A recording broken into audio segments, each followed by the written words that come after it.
Welcome to the Salmon Runs YouTube. Enjoy the video. You begin by activating your carrier's spam filtering and number verification. This reduces most robocalls before they ring. Once done, install a trusted call blocking app and give it permission to access call logs so it can learn patterns. Make sure to set unknown numbers to silence or auto block within your phone settings.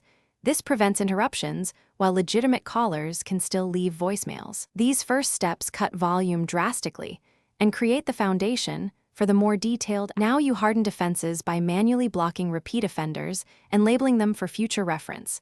Labeling helps your app and you spot patterns. Next, report each spam call to your carrier and to the National Do Not Call Registry so networks can act. This builds evidence against scammers. Also make use of the app's feature to submit call samples or recordings. Once carriers and apps aggregate reports, they update blacklists and algorithms, which reduces future floods of similar calls. Finish by reviewing and maintaining your blocklist weekly so legitimate contacts aren't mistakenly silenced. Remove false positives promptly. If spam calls still bypass filters, reset network settings and reinstall the call blocking app to clear cached permissions and rules.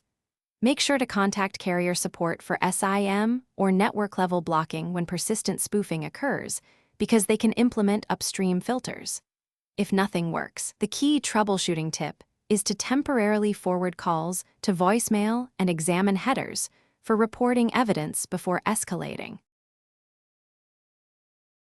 Thanks for watching. Consider subscribing if we helped you.